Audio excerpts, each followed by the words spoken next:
Bhagavate Vasudevaya.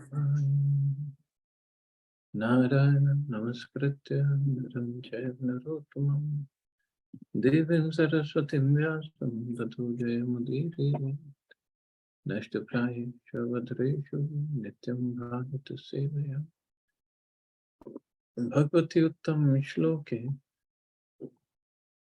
Bhaktir Bhavati Nashtike. So continuing with the discussion on Sri Chaitanya Charitamrita, Adi Lila, first chapter entitled The Spiritual Masters, text number 92 onwards. In 91 text, words, Krishnadas Kaviraj Goswami is speaking about the cheating religion, cheating and the real religion, the genuine religion. So, Dharma, Artha, Kama, Moksha, he even puts that in cheating religion. Only when comes to the inherent, the original service, original constitutional position of the soul means to be in service of Krishna with love and devotion. That is the real religion. Rest everything is temporary, cheating, or just a bodily religion. So text 92. Tara madhya moksha vancha kaitava pradhan. Yaha haite Krishna bhakti hai antardhan. The foremost process of cheating is to desire to achieve liberation by merging into the Supreme. For this causes a permanent disappearance of loving service to Krishna. The desire to merge into the impersonal Brahman is the subtlest type of atheism. As soon as such atheism, disguised in the dress of liberation, is encouraged, one becomes completely unable to traverse the path of devotional service to the Supreme Personality of Godhead. So, permanent disappearance of loving service to Krishna when he desires to achieve liberation by merging into Brahman Jyoti. Para Shabdena Moksha Bhishandhir Api Nirasta iti. The prefix para in this verse from Srimad Bhagavatam indicates that the desire for liberation is completely rejected. So devotees don't even think of liberation. Krishna Bhaktir Vadak Yat Shubha Shubha Karm Seha Ek Jivera Gyan Tamo Dharm.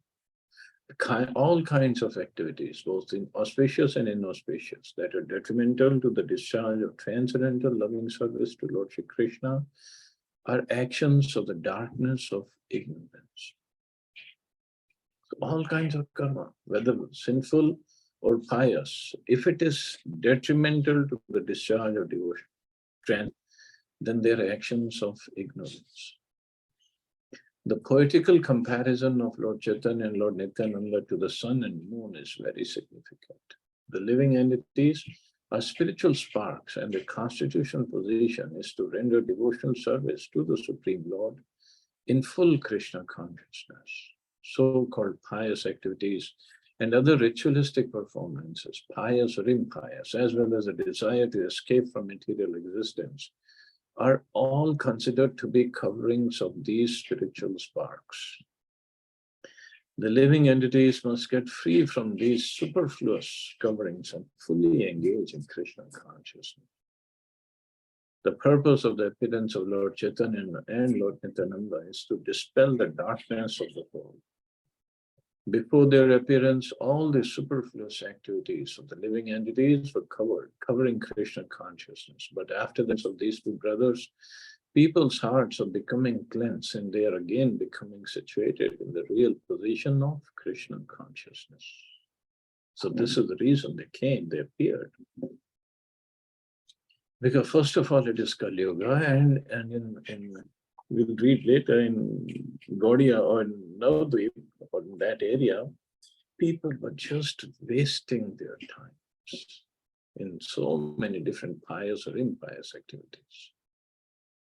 And Chaitanya Mahaprabhu appeared to give them the real goal of life, love for Krishna. Yahara prasade tamo hai nash, tamo nash kare kare tatvera prakash. By the grace of Lord Chaitanya and Lord Nityananda, this darkness of ignorance is removed and the truth is brought to light. Tattva Vastu Krishna Krishna Bhakti Prema Rupa Nama Sankirtan Sabha Ananda Swarupa. The absolute truth is Shri Krishna, and loving devotion to Shri Krishna, exhibited love, is achieved through congregational chanting of the holy name, which is the essence of all bliss. It is the essence of all bliss. Surya Chandra Bahirera Tamase Vinashe Bahir Vastu Ghata Pata Adi Se Prakashe. The sun and moon dissipate the darkness of the external world and thus reveal external material objects like pots and plates. Dui Bai Hirde Rakshali Andakar, Dui Bhagvat Sange Karan Sakshatkar. But these two brothers, Lord Chaitanya and Lord Nityananda, dissipate the darkness of the inner core of the heart. And thus they help one meet the two kinds of Bhagavats, persons or things in relationship with the personality of Godhead. But until this darkness is gone, we cannot meet or we cannot even appreciate Bhagavats. Eka Bhagavat Bada Bhagavat Shastra, Are Bhagavat Bhakta Bhakti Rasa Patra.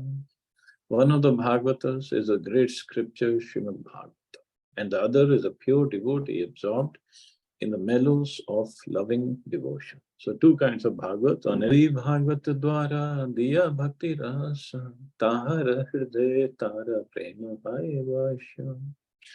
Through the actions of these two Bhagavats, the Lord instills control of the devotee's love. So through the actions of these two Bhagavats, so both Bhagavats, book and the person Bhagavat, they help instilling the mellows of transcendental loving service into the heart of the living soul of devotee's love. Eka adbhut samakale tohar prakasha, ara adbhut chitta gohar tamare nasha. The first wonder is that both brothers appear simultaneously, and the other is that they illuminate the innermost depths, innermost, especially the enviousness that is the most difficult to get rid of. And it's in the innermost core of the heart. Ei Chandra Surya Dui Parama Sadaya Jagatera Bhagya Gode Karila Udaya. These two, the sun and moon, are very kind to the people of the world. Thus, for the good fortune of all, they have appeared on the horizon of Bengal. The celebrated ancient capital of the Sena dynasty, which was known as Godadesh or Goda, was situated in what is now the modern district of Malada. Later, this capital was transferred to the ninth or central island on the western side of the Ganges at Navdvip, which is now known as Mayapur, and was then called Golapur. Lord Chaitanya appeared there, and Lord Nityananda came there and joined him from the district of Birbhum. They appeared on the horizon of Godadesh to spread the signs of Krishna consciousness. And it is predicted that as the sun and moon gradually move west, the movement that began 500 years ago will come to the Western civilizations by their mercy.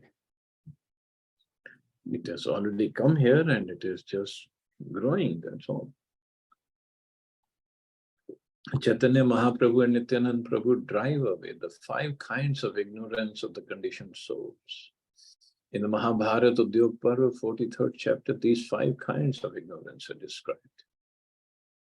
One is accepting the body to be the self. 2, making material sense gratification once a standard of enjoyment. 3, being anxious due to material identification. 4, lamenting. And 5, thinking that there is anything beyond the absolute truth. Actually, there is nothing beyond the absolute truth. The teachings of Lord Chaitanya eradicate these 5 kinds of ignorance. Whatever one sees or otherwise experiences, one should know to be simply an exhibition of the Supreme Personality of Godhead's energy. Everything is a manifestation of Krishna. So nothing beyond it.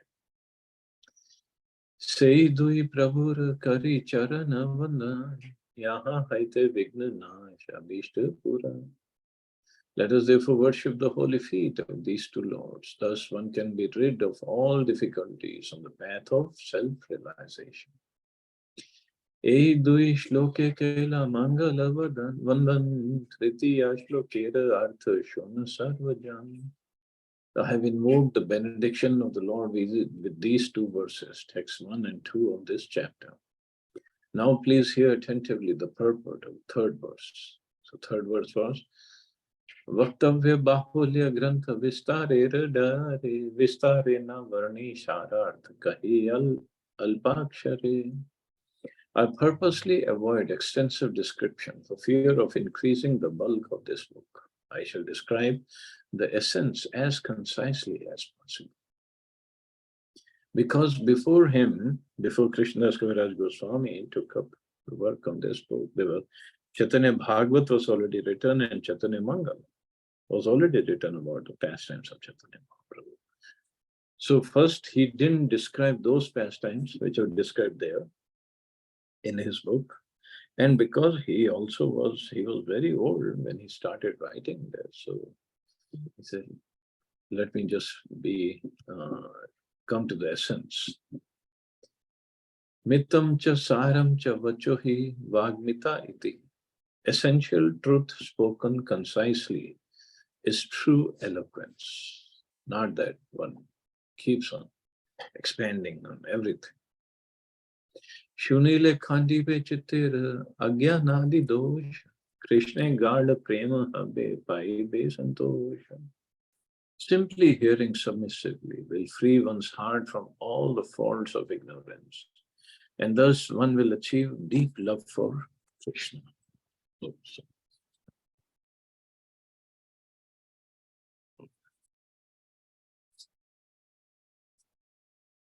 This is the path of peace. So simply hearing submissively will free one's heart from all the faults of ignorance. So this is the only process. Shri Chaitanya Nityananda Advaita Mahatva Tara Bhakta Bhakti Nam Prema Rasatat Bhinna Bhinna Likhiya Che Kariya Vichara Shuni Le Jani Be Sab Vastu Tattva Sara.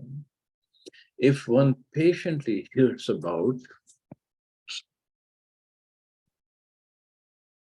got some issues with the stand here. If one patiently hears about the glories of Shri Chaitanya Mahaprabhu, Shri Nityananda Prabhu and Shri Advaita Prabhu, and their devotees, devotional activities, name and fame, along with the mellows of their transcendental loving exchanges, one will learn the essence of the absolute truth. Therefore, I have described them.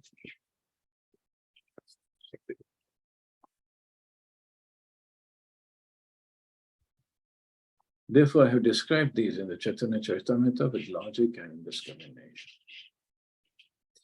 Shri Rupa Raghunatha Padayara Chaitanya Charitamrita Kahe Krishna Das. Praying at the lotus feet of Shri Rupa and Shri Raghunath, always desiring their mercy, I, Krishnadas, narrate Shri Chaitanya Charitamrita, following in their footsteps. So every chapter he ends with paying obeisances to Shri Rupa and Shri Raghunath Das Goswami. They were his foremost gurus. And without their mercy, he said, I won't be able to say this. So thus ends the first chapter of Adi Lila, the spiritual masters. We still have time, we can start the second chapter. So now he describes how Chaitanya Mahaprabhu is the Supreme Personality of Godhead himself. Chapter 2, Shri Chaitanya Mahaprabhu, the Supreme Personality of Godhead. Text 1. Shri Chaitanyam Prabhum Vande Balo Api Yad Anugriha Tarena Nana Matagriha Vyaptam Siddhanta Sagaram. I offer my obeisances to Shri Chaitanya Mahaprabhu, by whose mercy even an ignorant child can swim across the ocean of conclusions about the ultimate truth, which is full of crocodiles of various theories. So that is Chaitanya Mahaprabhu's and his mercy. So by the mercy of the Supreme Personality of Godhead, Sri Chaitanya Mahaprabhu, even an inexperienced boy with no educational culture can be saved from the ocean of nations, which is full of various types of philosophical doctrines that are like dangerous aquatic animals. The philosophy of the Buddha, the argumentative presentation of the Jnanis, the yoga systems of Patanjali and Gautam, and the systems of philosophers like Kanar, Kapila, Dattatreya, dangerous creatures in the ocean of nations. Because people, if we are swimming in that ocean with all these dangerous creatures, we'll definitely get devoured by them, can be killed by them, and not reach our goal. By the grace of Sri Chaitanya Mahaprabhu, one can have a real understanding of the essence of knowledge by avoiding these sectarian views and accepting the lotus feet of Krishna as the ultimate goal of life. Let us all worship Lord Sri Chaitanya Mahaprabhu for his gracious mercy to the conditioned soul. So this is the real mercy of Chaitanya Mahaprabhu. And there are many bhajans, many other descriptions. So there is one shloka, beautiful shloka about Mahaprabhu. Krishna Kirtan Gana Nartana Kala Pathonjani Bradita Sadbhaktavali Hansa Chakra Madhupashreni Vihara Sapadam Karnanandi Kaladhanir Vihatu Me Jiva Maru Prangane Shri Chaitanya Dayanite Tav Lasal Lila Sudhast Svar Dhuni. O my merciful Lord Chaitanya, may the nectarian Ganges waters of your transcendental activities flow on the surface of my desert-like tongue, beautifying these waters of the lotus flowers of singing, dancing, and loud chanting of Krishna's holy name, which are the pleasure abodes of unalloyed devotees. These devotees are compared to swans, ducks, and bees. The river's flowing produces a melodious sound that gladdens their ears. Our tongues always engage in vibrating useless sounds that do not help us realize transcendental peace. The tongue is compared to a desert because a desert needs water is the substance most needed in the desert. The transient pleasure derived from mundane topics of art, culture, politics, sociology, dry philosophy, poetry, and so on, is compared to a mere drop of water, because although such topics have a qualitative feature of transcendental pleasure, they are saturated with the modes of material nature. So such topics, even art, culture, politics, sociology, dry philosophy, poetry, and so on. There's so many mundane subject matters. But they're compared to a mere drop of water. They might give some happiness, but when somebody is in desert, he needs not just a drop of water. He needs plenty of water to save himself. And that is only available through devotional service. Therefore, neither collectively nor individually can they satisfy the vast requirements of the desert-like tongue. Despite crying in various conferences, therefore, the desert-like tongue continues to be parched.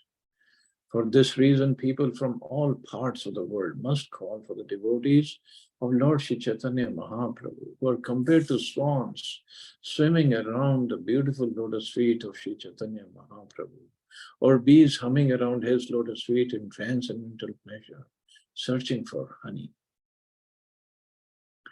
So the world must call for the devotees of Lord Sri Chaitanya Mahaprabhu if they really want pleasure in this world, which is compared to desert.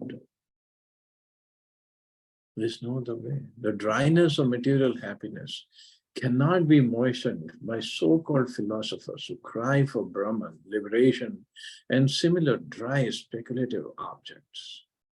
The urge of the soul proper is different.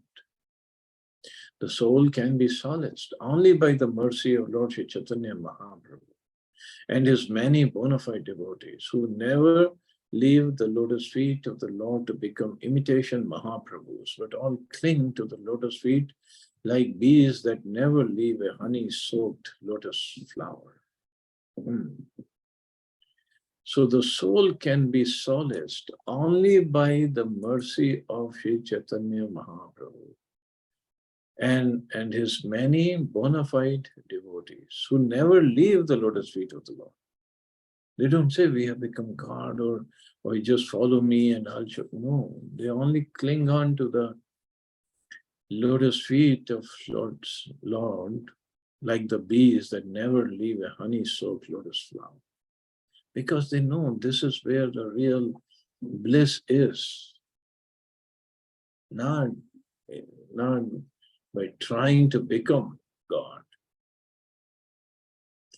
Lord Chaitanya's movement of Krishna consciousness is full of dancing and singing about the pastimes of Lord Krishna. It's compared herein to the pure waters of the Ganges, which are full of lotus flowers.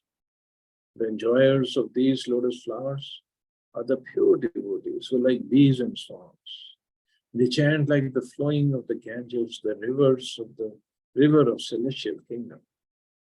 The author desires such sweetly flowing waves to cover his tongue. He humbly compares himself to materialistic persons who always engage in dry talk, from which they derive no satisfaction. If they were to use their dry tongues to chant the holy name of the Lord, Hare Krishna, Krishna Krishna, Hare Hare, Hare Ram, Ram Ram, Hare Hare, as exemplified by Lord Chaitanya, they would taste sweet nectar and enjoy life. But for them to come and chant or understand the chanting or take up chanting, it's difficult on their own. So that's where the preachers come into the picture. So this is the service of preachers to Sri Chaitanya Mahaprabhu. And more the preachers preach, more they give or engage people in the chanting process of the holy names, more they get the mercy of Chaitanya Mahaprabhu and the Acharyas, and more their faith, the taste for holy name, their taste increases. So this is a whole process. So Prabhupada says that author desires such sweetly flowing waves to cover his tongue. So waves are there, everything is there. Mahaprabhu has already given everything. But we just have no taste for that. Just like Rupa Goswami explained in Nectar of Instruction. Why we don't have taste? We have the disease of jaundice, of ignorance. And what's the remedy for jaundice? Keep on taking the sugar candy. So if we keep on taking the sugared candy of holy names, just keep on chanting more and more, and the taste will develop. Because the real bliss, happiness is in these holy names, nothing else, nowhere else. Jaya Jaya Shri Chaitanya, Jaya Nityananda, Jaya Advaita Chandra, Jaya Gaura Bhakta Vrinda. All glories to Lord Shri Chaitanya Mahaprabhu and Lord Shri Nityananda. All glories to Advaita Chandra and all glories to the devotees of Lord Gauranga. Tritiya Shlokera Artha Kari Vivaram Vastu Nirdesha Rupa Mangalacharam. Let me describe the meaning of the third verse of the first 14. It is an auspicious vibration that describes the absolute truth. Yad Advaitam Brahmopanishadi tadapi yasya tanum yatmantar yami purush iti so ashyamsha vibhava Shadeshwarya Purno Yahya Bhagwan Swayam Na Chaitanya Ta Krishna Jagati Paratattvam Paramya. What the Upanishads describe as the impersonal Brahman is but the effulgence of his body. And the Lord known as the Super Soul is but his localized plenary portion. Lord Chaitanya is the Supreme Personality of Godhead, Krishna himself, full with 6 opulences. He is the absolute truth, and no other truth is greater than or equal to him. So that is Chaitanya Mahaprabhu. He's full with 6 opulences. The compilers of the Upanishads speak very highly of the impersonal Brahman. The Upanishads, which are considered the most elevated portion of the Vedic literatures, are meant for persons who desire to get free from material association and who therefore approach a bona fide spiritual master for enlightenment. The prefix Upa indicates one must receive knowledge about the absolute truth from a spiritual master. One who has faith in a spiritual master actually receives transcendental instruction. And as his attachment for material life slackens, he is able to advance on the spiritual path. Knowledge of the transcendental science of the Upanishads can free one from the entanglement of existence in the material. And when thus liberated, one can be elevated to the spiritual kingdom of the Supreme Personality of Godhead by advancement in spiritual life. So this is what Upanishads do. Knowledge of the transcendental science of the Upanishads can free one from the entanglement of existence in the material world. And when thus liberated, one can be elevated to the spiritual kingdom of the Supreme Personality of Godhead by advancement in spiritual life. So the codes or the shlokas in Upanishads are given in very algorithm form, code forms. One has to learn it from spiritual master. So Gita is also considered an Upanishad, Gita Upanishad. Although it's part of Mahabharata, which is Purana, and which is also sometimes called fifth Veda. And Gita is part of that, which is Upanishad. The beginning of spiritual enlightenment is realization of impersonal Brahman. Such realization is effected by gradual negation of material variegatedness. Impersonal Brahman realization is the partial, distant experience of the absolute truth that one achieves through the rational approach. It is compared to once seeing a hill from a distance and taking it to be a smoky cloud. A hill is not a smoky cloud, but it appears to be one from a distance because of our imperfect vision. In imperfect or smoky realization of the absolute truth, spiritual variegatedness is conspicuous by its absence. This experience is therefore called Advaitvad, or realization of the oneness of the absolute.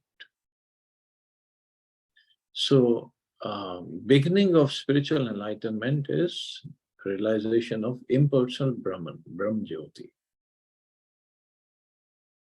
Nirakar, Nirvishesh. And Prabhupada compares it to once seeing a hill from a distance. So when we see a hill or a mountain from a distance, we don't see all the details. We only see a smoky cloud or just some basic outline, not so clear outline, just hazy outline. That's all we see. But that's not what the hill is, a mountain is. That's our imperfect vision or our distance from the hill.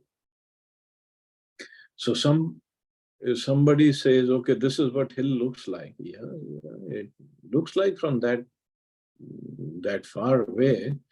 But so those people who say that God is impersonal, so they are not completely right, but they're not completely wrong either, because they are seeing it from a distance. So one has to go closer. The impersonal glowing effulgence of Brahman consists only of the personal bodily rays of the Supreme Godhead, Sri Krishna. Since Sri Gaurasundar or Lord Sri Chaitanya Mahaprabhu is identical with Sri Krishna himself, the Brahman effulgence consists of the rays of his transcendental body. Now, when a person goes little closer to understanding of the Supreme, then he sees some more details of the hill. So that is Paramatma feature. Similarly, the Super Soul, which is called the Paramatma, is a plenary representation of Chaitanya Mahaprabhu. The Antaryami, the Super Soul in everyone's heart, is a controller of all living entities. This is confirmed in Bhagavad Gita, wherein Lord Krishna says, Sarvasya chaham hridhi sannivishta.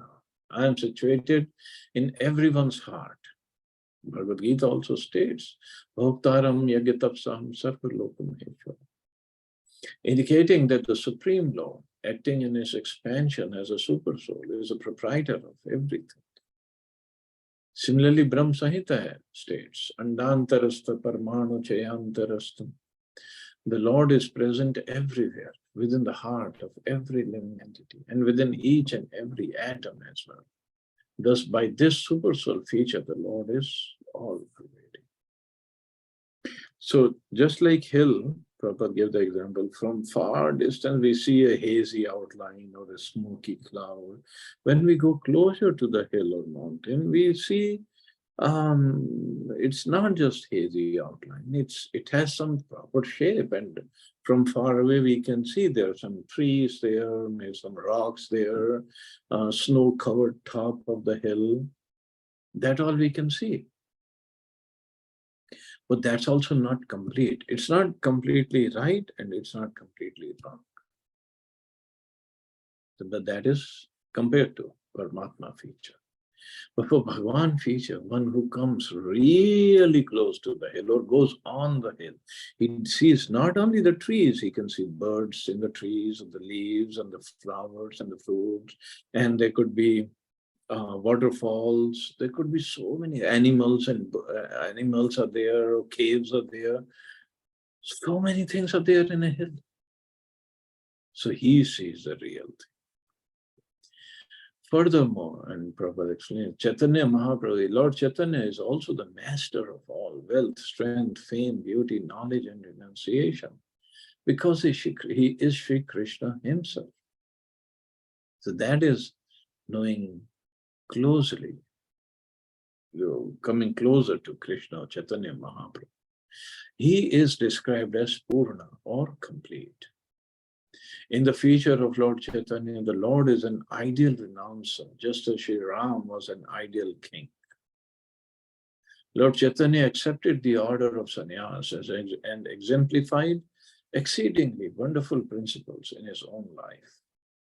No one can compare to him in the order of sannyas. Although in Kali Yuga, acceptance of the sannyas order is generally forbidden, Lord Chaitanya accepted it because he is complete in renunciation. But the completion of renunciation is not just put in a saffron robes, because he showed complete attachment to Krishna. That's why he was completely renounced. Others cannot imitate him, but can only follow in his footsteps as far as possible. Those who are unfit for this order of life are strictly forbidden by the injunctions of the Shastras to accept it. Lord Chaitanya, however, is complete in renunciation as well as all other opulences. He is therefore the highest principle of the absolute truth. So by an analytical study of the truth of Lord Chaitanya, one will find that he is not different from the Supreme Personality of Godhead, Krishna.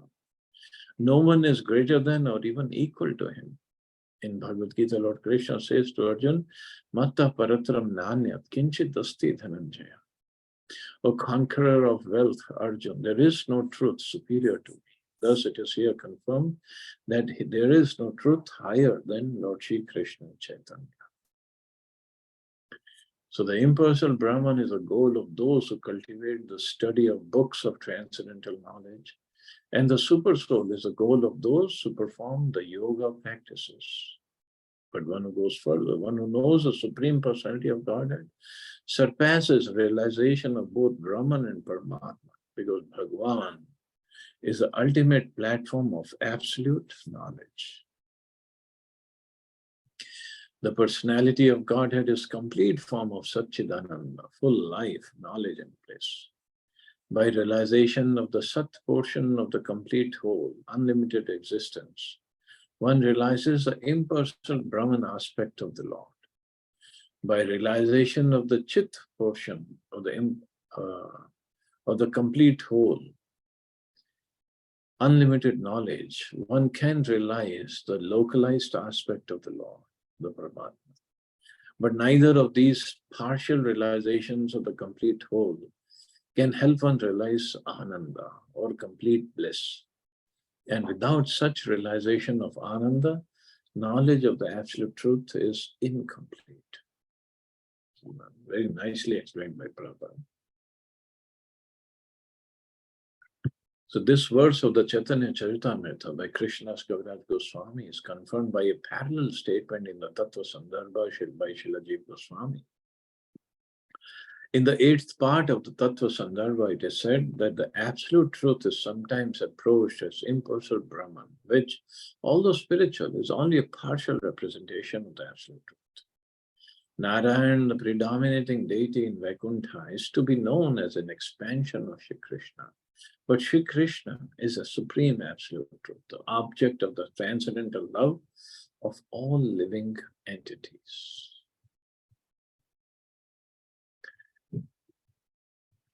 Text 6. Brahma Atma Bhagavan Anuvadatina Anga Prabha Ansha Swaruptina Videya Chin.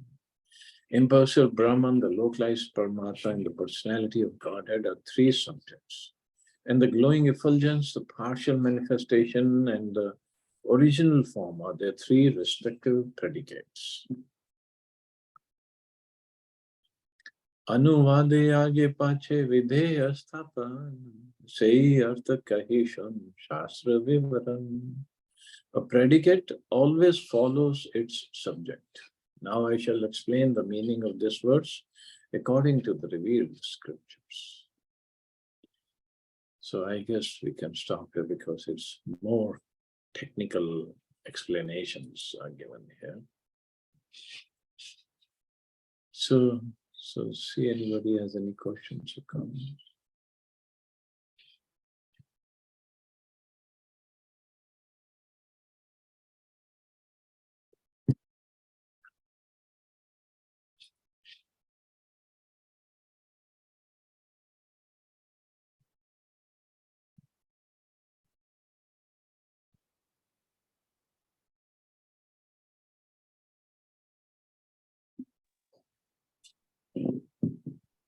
Okay, you all have a safe and wonderful day. Hare Krishna. Jai Shri Radha. Hare Krishna.